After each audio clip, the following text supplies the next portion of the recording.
Success platform channel पर Delhi police के सभी भावी सिपाहियों का स्वागत है। बच्चों, मैथ खेल किसका है? खिलाड़ियों का है। आपको मैथ में क्या बनने? खिलाड़ी बनने।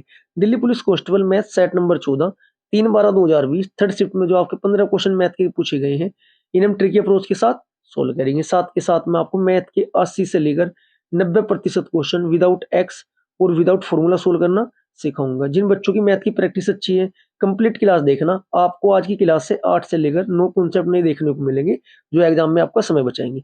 जो बच्चे नए हैं, जिनकी मैथ की प्रैक्टिस अच्छी नहीं है, आप भी कंप्लीट क्लास देखना। आपको भी मैथ रीजनिंग से ज्यादा आसान लगने लगेगा। हमारा टारगेट है दिल्ली पुलिस कांस्टेबल में 15 में से 15 नंबर लेकर आने, जो कि हम लाकर दिखाएंगे। उसके लिए सिर्फ 3 बातों पर ध्यान देना है। Number 1, calculation. आपसे जोड़, घटा, गुना और भाग आनी चाहिए। इसकी ज्यादा से ज्यादा प्रैक्टिस करनी है। यदि इतना आता है ना आपसे, तो 12 नंबर की प्लस की गारंटी आपकी मैं लेता हूँ। नंबर 2, 100% का नियम लगाना आना चाहिए। कोई भी क्वेश्चन हो 100% के नियम से सोल्व करेंगे। नंबर 3, क्वेश्चन को ना रेशो मेथड में कन्वर्ट करना सीख लो। यदि आपने तीनों ये चीजें सीख ली ना और तीनों चीजों पर कमांड कर ली, गारंटी मैं लेता हूँ रीजनिंग से ज्यादा आसान मैथ लगने लगेगा। क्लास स्टार्ट करते हैं। क्वेश्चन नंबर फर्स्ट, सुरेश अपनी मासिक आय का 85% खर्च कर देता है। देखो, कॉन्सेप्ट सीख लीजिएगा। ये आय होती है, ये आपका होता है खर्चा, ये प्लस बचत। बचत और खर्चे को जोड़कर हमारी आय होती है। आय हमेशा 100% होती है। अब देखो, 85% खर्च कर रहे हैं, 85 लिख लेते हैं यहाँ पर, तो बचाएगा कितना? 15 बचाएगा। तो आय कितनी हुई होगी? 100। मैं आपको कह के चलूँ, रेशो मेथड में कन्वर्ट करूंगा। 25 से काटो, 5 से काटो से कितनी बार कटेगा? 20 बार। ये 5 से कितनी बार कटेगा? 5 एकम 5, 17 बार। ये 5 से कितनी बार कटेगा? 3 बार। अब क्वेश्चन मेरा क्या हुआ? 20 आई थी, खर्चा हुआ 17, बचत हुई 3। ऐसा क्यों किया है? क्योंकि मैं कैलकुलेशन में फंसना नहीं चाहता हूँ। मुझे डायरेक्ट आंसर निकालने इस टाइप के क्वेश्चन के। अब क्या कह रहे हैं? उसकी मासिक आय में 20%, मासिक आय में 20%, इसकी 20 डायरेक्ट गुना करते हैं जब रेशो मेथड में कन्वर्ट हो जाता है। 20 की गुना करी, तथा उसकी बचत में 60%, बचत में कितनी? 60%, यहाँ पर गुना 60 करी, डायरेक्ट देखो आंसर आएगा। तो क्या कहा? तो उसके मासिक खर्च में कितने प्रतिशत दशमलव तक वृद्धि हुई?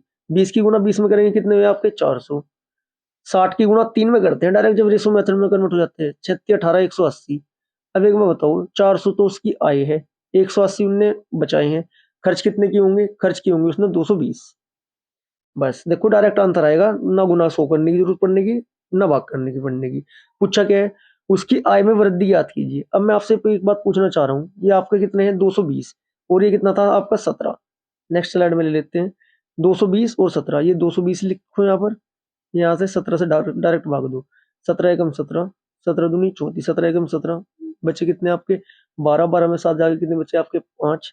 0, 17 दूनी 34, 17 तिया 51, ज्यादा हो जाएगा। 17 दूनी 34 चलेगा। ठीक है जी। बचे कितने आपके यहाँ पर? बचे आपके 6, 16, 12.94 के समथिंग इसका आंसर आ जाएगा। 12 पॉइंट में आपका एक ही आंसर है। मैं आगे सोल्व ही नहीं करता। देखो, रेशो मेथड में कन्वर्ट करने के बाद गुना 100 भाग 100 करने की आवश्यकता नहीं होती, डायरेक्ट वहीं का वहीं आपका आंसर आते हैं। नेक्स्ट क्वेश्चन, क्वेश्चन नंबर 2, एक व्यापारी को वस्तु एक्स को बेचने पर 20% का लाभ होता है। ठीक है जी, 20% का आपका लाभ होता है, और वस्तु वाई को बेचने पर 16% की हानि होती है।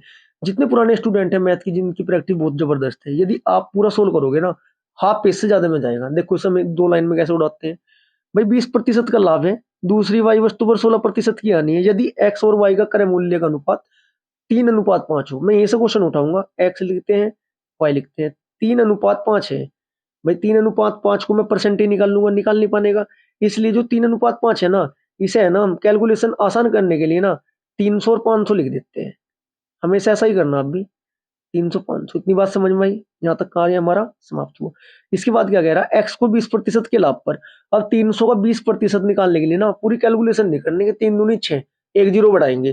देखो प्रैक्टिस ऐसी करो। देखो, जब 300 का मैं 20% निकालता हूँ, बटे 100 करूंगा, मुझे पता है 2 जीरो जो नीचे 100 की है ना, वो 2 जीरो से 2 जीरो कट जाएगी। 3 दूनी 6 में एक जीरो बढ़ाऊंगा मैं हमेशा।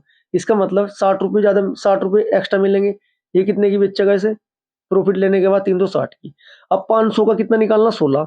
फिर वही बात, 100 की जीरो से 100 की 2 जीरो से 500 की 2 जीरो कट होगी, और 16 पंजे 80। इसका मतलब आपका 500 का 16% 80 होता है। 80 हानि पर बेचेगा। वो 500 में से जब 80 घटाएंगे, ये कितनी बिकेगी आपकी? 420 की। देखो क्वेश्चन का आंसर आ चुका है यहीं का ही, बस दिमाग का खेल है। अब ये देखो 360 और 480 कितने होते हैं टोटल? भाई 480 और 300 जोड़ो उसमें, 420 और 300 कितने होते हैं? 720, 720 और 60 कितने होते हैं? 780। सामान कितने का बेचा आपने? 780 का। खरीद कितने का रखा था? 500, 300, 800 का। बस देखो कितने बड़े क्वेश्चन का क्या लॉजिक वाला आंसर आया। 800 का खरीदा है, 720 का बेचा है, 780 का बेचा है। इसका मतलब 800 का आपने खरीदा था, कुल बेचा 780 का, नुकसान कितने का हुआ? 20। ये जो आपका 20 का नुकसान हुआ ना, किस पर होता है? सीपी पर होता है, प्रॉफिट एंड लॉस हमेशा। सीपी कितना था? खरीदा कितना था? 800 गुना 100। कट कर दो, जीरो से जीरो, जीरो से जीरो। 8 से 20 कितनी बार कटता है? 8 दूनी 16.5। ये आपका 8.5% क्या हुई? इसे हानि हुई। 2 से ही 1/2% आपकी हानि हुई। देखो कितना अच्छा कॉन्सेप्ट देखने को मिला आपको। Next question, question number 3। बच्चों मैथ से डरना नहीं, मैथ का डर भगाना है, क्वेश्चन को हवा में उड़ाना है। बस ऐसे ही ये अपने माइंड में सेट रखो और क्वेश्चन सोल्व करते हुए चलो, सभी क्वेश्चन के आंसर आएंगे। बेहतरीन तरीके से हम क्वेश्चन करेंगे सोल्व। Question number 3। ए 18,236 की राशि को ABC में इस प्रकार विभाजित किया जाए। कर दो जी। ए लिखेंगे, बी लिखेंगे, जो कह रहा है ना वो करते चलो, बस साथ के साथ विभाजित करते। ए और बी के हिस्से का अनुपात 4:7, 4:7 लिख दीजिएगा। बी और सी के हिस्से का अनुपात 5:6, 5:6 लिख दो। ए बी सी का इक्वल रेशो निकालते हैं, 5 चौक 20।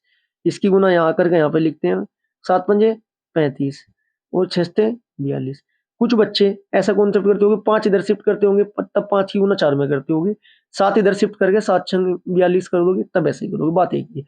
अब इनका अनुपातिक वो देखते हैं कितना है। 20, 35 और 42 को जब आप ऐड करोगे, ये आपका 97 आएगा। 97 बराबर कितने? 97 रेशो में कन्वर्ट करने हैं कितने? 18,236। 18,236 रुपए बांटने हैं कितने रेशो में? 97 में। तो जब यहाँ से कट करोगे, एक रेशो का मान आ जाएगा आपका 188। अब जो भी पूछा है ना, कुछ भी पूछे क्वेश्चन में, 188 गुना उसमें कर दो। क्या पूछा इसने? ए और सी के हिस्से के बीच अंतर। अब मैं यहाँ पे 188 गुना 20 में करेंगे, 188 गुना 42 में, ऐसा नहीं करना है। मैं डायरेक्ट अंतर में गुना करूंगा।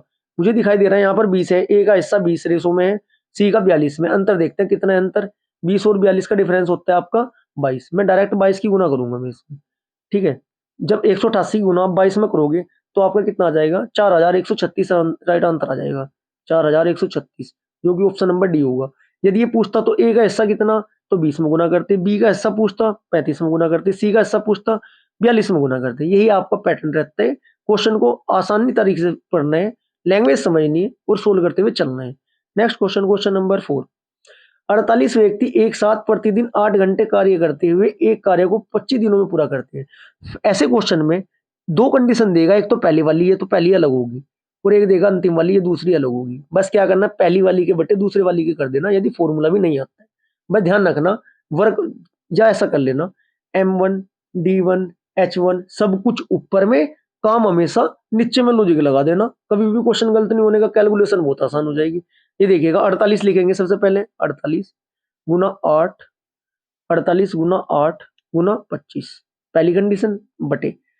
दूसरी कंडीशन में 15 आदमी 10 घंटे काम करके कै दिनों में? D1 दिनों में करेंगे। बस कट करते हैं, देखो 5 से 5 दूनी 10, पंजो पंजो 25, फिर 5 से 5 एकम 5, 5 तिया 15, फिर 3 से 3 एकम 3, 3 छंग 18, फिर 16 हुआ, फिर 2 से 2 एकम 2, 2 एकम 2, 2 चौक 8, 16 चौका 64। क्या आंसर आ जाएगा आपका? कि वो है ना, कितने दिनों में करेंगे? 64 दिनों में करेंगे। राइट आंसर आपका ऑप्शन नंबर सी होगा। Question number 5।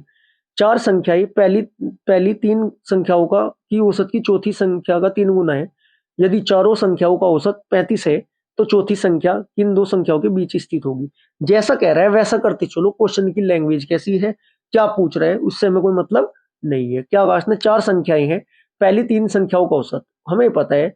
मान लिया पहली 3 संख्या क्या है आपकी? ए, तरफ शिफ्ट कर ले लो थोड़ा सा आप करके, ए प्लस बी प्लस सी। हमें पता है औसत निकालने के लिए क्या करेंगे, जितनी संख्या होती है सभी को जोड़ते हैं, बटे 3 कर देते हैं, बराबर 3। चौथी संख्या का 3 गुना है। चौथी संख्या क्या है? 3 गुना बराबर डी। बस यहाँ से वैल्यू निकाल लेते हैं। देखो उसकी, ए प्लस बी प्लस सी बराबर कितना रहा है? 3 तिया 9, 9 डी। इक्वेशन हमारी फर्स्ट बन गई आपकी, A plus B plus C plus D. क्या कहता कि सभी 4 संख्याएं हैं, उनमें चारों संख्याओं का औसत 35 है। यहाँ वैल्यू कर दो बस 35 औसत निकालने के लिए। 35 की क्या करेंगे हम यहाँ पर a प्लस बी प्लस सी बराबर कितना हो जाएगा आपका 140 हो जाएगा। ये 140 कैसे, जब एक संख्या चारों की संख्या का 35 है, 35 गुना 4 करेंगे, 35 दूनी 70, 70 70 70 गुना 70 प्लस 70 कितने हो जाएंगे 140। यहाँ तक सभी को समझ में आया होगा। a plus B plus C plus D बराबर कितना है आपका 140। नेक्स्ट पेज पे लेते हैं। अब यहाँ पर a प्लस बी प्लस सी की वैल्यू कितनी आ रही थी हमारी 9d प्लस डी बराबर आपका 140। तो ये होगा आपका 10d बराबर 140। तो d बराबर 10 से कितनी बार कट जाएगा 14 बार, d बराबर आपका 14 राइट आंसर आ जाएगा। इसका मतलब क्या पूछा है देखो, तो चौथी संख्या किन दो संख्याओं के बीच स्थित है। 14 जो है 19 और 22 के बीच में नहीं है, 22 और 25 के बीच में नहीं है, 16 19 के बीच में नहीं है, किसके बीच में है 12 और 15 के बीच में है। बहुत अच्छा क्वेश्चन था। Next question, question number 6। जब एक बड़ी से बड़ी संख्या x से 716, 1837 और 2545 को विभाजित किया जाता है तो प्रत्येक स्थिति में शेषफल y प्राप्त होता है। x तथा y का मान ज्ञात कीजिए। देखो बहुत अच्छा क्वेश्चन है, सिर्फ कॉन्सेप्ट सीख लेना। यदि कभी आपके सामने ऐसा क्वेश्चन आएगा तो क्या करोगे आप, सबसे पहले आपको a माइनस क्या कह रहा है आपको, a माइनस बी कह रहा है, क्या कह रहा है, चलो 716, 1837, 2500 आपका 45। सबसे पहले कुछ नहीं करना है आपको, घटाते हुए चलना है डायरेक्ट। क्या करेंगे हम, घटाते हुए चलेंगे। कैसे घटाएंगे वो, 4500 में 2545 लिखा, इसमें से आप घटाओ 716। जब 2545 में 716 घटाओगे आप, ये बनेगा आपका 1829। डबल 12 लिख के घटाते हैं, ध्यान रखना। इसके बाद आप फिर घटाओगे 1837 में से, 1837 में से घटाएंगे कितने हम 716, ये आपका कितना आएगा 1121। फिर हम घटाएंगे 2545 में से 1837, ये कितना आएगा आपका 708। अब एक बात क्रॉस चेक करना सिखाता हूँ मैं आपको। यहाँ पे 2545 भी 2 बार आया, 1837 भी 2 बार आया, 716 भी 2 बार आया। तीनों संख्याएं 2 बार आनी चाहिए। इसका मतलब फिर आपने पैटर्न सही लगाया है। अब 708, 1829, 1121 का आप लोगे एलसीएम। एलसीएम आएगा आपका निकल के 59। इतना कार्य कर लिया बस। अब 59 से कोई सी भी संख्या दे दियो भाग, जो कह रहा है मेरा आंसर आ जाएगा। देखो 59 था मेरा, एचसीएफ कितना था 59। अब बाकी से देंगे हम, एक संख्या उठा लो कोई सी भी, 716 को जब हम 59 से भाग देंगे, 59 बन जा 59, ये कितने बच्चे आपके यहाँ 12, 6 उतारोगे कितनी बार चलेगा 2 बार, 59 दूनी कितनी 60 दूनी 120 में 2 घटा दो 118, बचे कितने 8। अब मेरे पास शेष भी आ गया है और मेरे पास पहली संख्या वाली भी आ गई थी। तो क्या क्या कह रहा है, तो x बराबर बताना है आपको 59 माइनस 8 बराबर 51, आपका राइट आंसर आ जाएगा। यदि आप x वाले पैटर्न से करते बहुत ज्यादा कैलकुलेशन ज्यादा होती। बेहतरीन कॉन्सेप्ट है, बस करते चलो। नेक्स्ट क्वेश्चन, क्वेश्चन नंबर 7, बहुत अच्छा क्वेश्चन है, कॉन्सेप्ट सीख लीजिएगा। 1 नंबर आपका हर पेपर में एग्जाम में क्वेश्चन ही आता है। एक निश्चित राशि समान वार्षिक साधारण ब्याज की दर से 4 वर्षों में इतनी और 7.5 वर्षों में इतनी। सबसे पहले जो बड़े वाली संख्या है 7.5 ईयर में जो आपकी राशि हो रही है उसे लिखते हैं 12,775 आपकी हो रही है। अब बात करते हैं हम कितने की, 4 वर्ष में कितने कह रहे हैं, 4 ईयर्स में हमें कह रहा है आपको 10,220 हो रही है। अब इनसे डिफरेंस निकाल लेंगे। यहाँ से मुझे 1 साल का चाहिए, क्योंकि 1 साल का निकाल लूंगा तभी मैं मूलधन निकाल सकता हूँ, और जब मेरा मूलधन निकल जाएगा तभी मैं दर निकाल सकता हूँ। घटाते हैं 5, 7 में 2 गए 5, 7 में 2 गए 5, 2। अब मेरे पास 2555 रुपये आया। ये ब्याज कितना आया घटा देते हैं, कितने साल का, ये 3.5 साल का। अब 3.5 साल का 2555 है, कैलकुलेशन में मुझे प्रॉब्लम होगी। 3.5 को मैं लिखूंगा 7/2, 2 से काट के 7 से मैं गुना करोगे जब, कितना जाएगा आपका 1 साल का ब्याज निकल कर आएगा आपका 730। अब इस 730 रुपये का ब्याज है 1 साल का। अब ये है ना 4 साल के ब्याज के बाद है, तो ये 730 की गुना 4 बार करो। 4 साल का ब्याज कितना होगा 1 साल का, जब 730 है तो 4 का कितना होगा आपका, 4 का होगा 730, 7 चौक 28, 2830, 4 तिया 12, 120, 2920 रुपये ब्याज हो जाएगा। 2920 रुपये ब्याज हो जाएगा कितना, 4 साल का। अब ये 2920 रुपये अगर इसमें से घटा दे, मूलधन निकल जाएगा मेरा।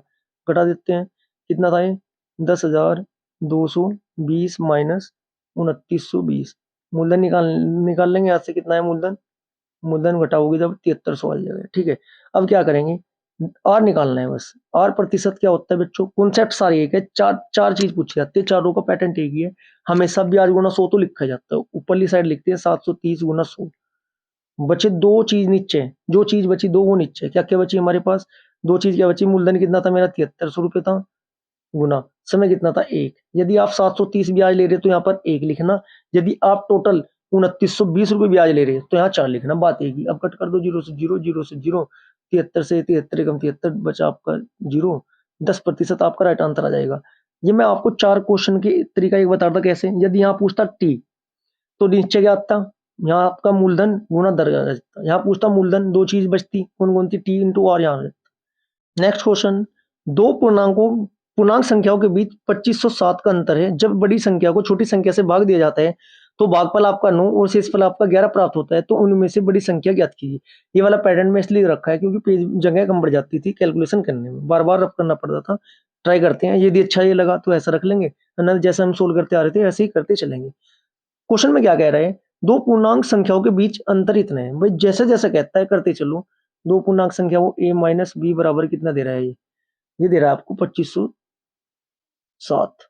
फिर क्या कह रहा, जब बड़ी संख्या को छोटी संख्या से भाग दिया जाता है, अच्छा जी, तो भागफल 9 और शेषफल 11 प्राप्त होता है। बस लिख दो, जैसे ये पूरी कंडीशन लिख देते हैं, a बराबर 9b प्लस 11 बराबर आपका, ये दूसरी इक्वेशन होगी, आपकी फर्स्ट इक्वेशन होगी। इसके बाद वैल्यू निकाल लेते हैं, ये कितना होगा यहाँ से आपका 9b plus 11, 9b plus 11 minus b बराबर कितने दे रहा था जो आपको 2507, पूरी कंडीशन। ठीक है, 8b बराबर कितने हो जाएंगे आपके, 8b बराबर 2507 माइनस 11, तो 8b बराबर कितने हो जाएंगे 2496, और b का मान कितना निकल जाएगा यहाँ से 312। अब जो पूछा वो वैल्यू निकाल दो, 312 तो बड़ी संख्या पूछ रहा है, तो a बराबर कितना था मेरा 9b प्लस 11, 312 की गुना करेंगे किसमें 9 में, प्लस 11 जोड़ देंगे तो ये हो जाएगा आपका 2808 प्लस 1 2819, राइट आंसर आ जाएगा। ऑप्शन नंबर है क्या 2819, ऑप्शन नंबर सी राइट हो जाएगा। नेक्स्ट क्वेश्चन, क्वेश्चन नंबर 9, एक वस्तु का अंकित मूल्य 1200 रुपये है, एक वस्तु का अंकित मूल्य 1200 रुपये, एक सेल के दौरान उस पर 3 क्रमिक छूट 20, 16 और एक्स 3 क्रमिक छूटें दी गई, यदि वस्तु इतने में बेची गई है तो एक्स का मान ज्ञात कीजिए। बस कॉन्सेप्ट का गेम है बच्चों, यदि आपको कॉन्सेप्ट आता है अच्छी तरीके से तो बहुत बेस्ट, नहीं आता है तो सीख लीजिएगा। सोल्व करते हैं क्वेश्चन, जैसे जैसे कह रहा है वैसा करेंगे। 1200 रुपये थे मेरे पास, 1200 रुपये थे ना उसके, जब 20% और इतनी की छूट देता है, जब छूट देता है 100 में से घटती है, 100 में से घटाएंगे 80/100 लिखेंगे, गुना 16% छूट 100 में से घटाओगे कितना बचेगा आपका, ये 84/100 लिखेंगे। फिर तीसरा मुझे बताया नहीं, तो तीसरा कितना हो जाएगा, कुल में से घटा दोगे, जो है जो लगाएगा उसमें कुल में से घटा दोगे, बटे 100 कर दोगे, बराबर रुपये भी दे रहा है 685.44। ये कंडीशन मेरी इसने दी, पूरा क्वेश्चन ही मेरा लैंग्वेज में लिख दिया मैथ की। वैल्यू निकालते हैं यहाँ से, 12 गुना ये कितना हो जाएगा 80 गुना 80 गुना ये कितना बचेगा 100 माइनस एक्स, बराबर इसकी गुना इधर चले जाएंगे, नीचे की जो जीरो बची होगी 6854400। जब यहाँ से 100 माइनस एक्स की वैल्यू हम निकाल लेंगे, 100 माइनस एक्स की वैल्यू निकाल लेंगे, 6854400 है ये, अपॉन 12, नीचे क्या बचेगा 12 गुना 80 गुना 84 आपको बचेगा। तो यहाँ से जब आगे कैलकुलेशन हम करेंगे, कम करेंगे, थोड़ा कैलकुलेशन लेंथी होगी इसमें, शॉर्ट में मारना चाहिए था मुझे इसमें। 100 माइनस एक्स बराबर आपका 85, एक्स बराबर कितना है 100 माइनस 85, तो एक्स बराबर कितना आ गया आपका, एक्स बराबर 15 निकल कर आ गया। Next question, question right answer हो जाएगा option number D 15। Next question, question number 10, एक समचतुर्भुज का परिमाप 104 सेंटीमीटर, यदि उसकी असमांतर भुजाओं में प्रत्येक की माप 20 सेंटीमीटर है, उसकी समांतर भुजाओं के बीच की दूरी 16 सेंटीमीटर, समलंब चतुर्भुज का क्षेत्रफल सेंटीमीटर में कितना होगा। कोई बात नहीं, अभी बताते हैं कितना होगा। ऐसे क्वेश्चन में हम क्या करते हैं, 104 दे रहे हैं ना, ये डायग्राम बना लेते हैं एक, जिससे समझना आसान हो जाए आपका। ये हो गया, ये हो गया, ए यहाँ पे ए लिखो, यहाँ पे बी लिखो, यहाँ पे आपका सी लिखो, यहाँ पे आपका डी लिखो। ये कितनी देर आपका 20, ये कितनी देर आपका 16, ये कितनी देर आपका 20। चलो ए प्लस बी, कम कम कम कम लैंग्वेज में लिखेंगे हम, A plus B, B plus C plus D, D plus A बराबर कितना दे रहा है आपको, ये 104 दे रहा है। समांतर भुजाओं का योग कितना क्या होता होगा आपका, ए मैं लिखने का नहीं पूरी डायरेक्ट करूंगा, A plus B plus C D बराबर कितना होगा आपका, ये आपका 104, टोटल में से 20 माइनस 20 घटा देंगे, ये कितना होगा आपका, ये आपका 64 हो जाएगा। अब क्या फॉर्मूला लगा दो बस इसमें, एक समचतुर्भुज का क्षेत्रफल क्या होता है, 1/2 गुना समांतर भुजाओं का योग इंटू एच, 1/2 गुना 64 गुना 16, 2 से काटोगे 8, 64 अट्ठे कितने होते हैं 512, राइट आंसर आ जाएगा option number D. Next question, question number 15, 15,625 की राशि वार्षिक चक्रवृद्धि ब्याज की दर से 2 वर्ष में इतनी हो जाती है, ब्याज की दर 1 वर्ष में एक्स हो जाती है, तो छमाही रूप से चक्रवृद्धि ब्याज क्या होगा। ऐसे क्वेश्चन में देखो सबसे पहले जो चक्रवृद्धि ब्याज है उसे ऊपर लिखते हैं, 19,600 भाग 15,625। ऐसा क्यों करते हैं, ऐसा इसलिए करते हैं हम, यहाँ से मुझे है ना डायरेक्ट वैल्यू निकाल देंगे, क्या निकाल लेंगे, डायरेक्ट वैल्यू निकाल लेंगे, डायरेक्ट प्रतिशत और समय निकालने के लिए ये पैटर्न लगाना होता है।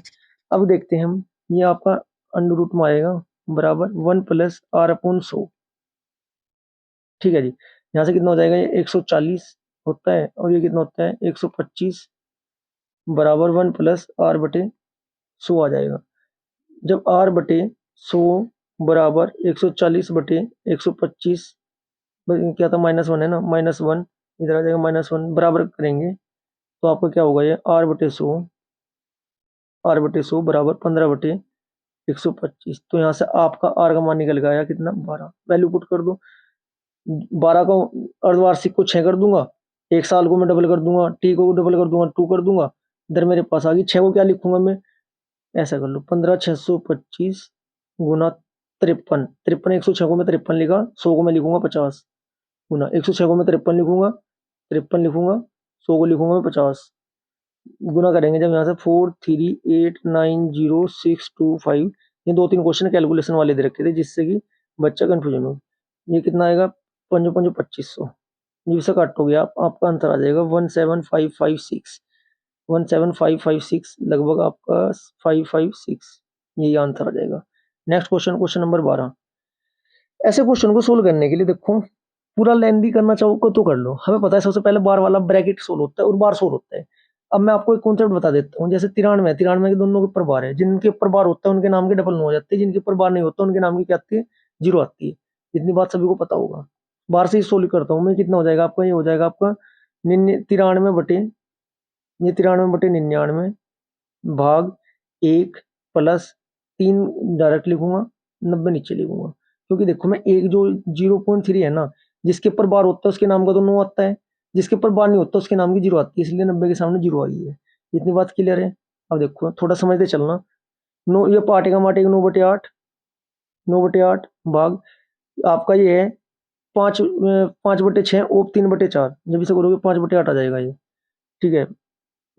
नेक्स्ट क्या बचा, माइनस 1/6 हो जाएगा यहाँ पर, ये प्लस 20 से कम 20 13, 33/20 आ जाएगा। नेक्स्ट 5/9, 5/9 माइनस 1/6 प्लस 33, जो कटे काटते चलो, जो नहीं कटता उसे छोड़ते चलो, 33/20, इधर कितना हो जाएगा, इधर हो जाएगा आपका 93/99 माइनस 93/90। नेक्स्ट लाइन में पहुंचते हैं, यहाँ कितना बचा मेरे पास 54, 54 कहाँ से आया, 6×5 = 30, एलसीएम लिया 30, 5 से 30 6 बार कटा, 6 54 ऐसा आते हैं।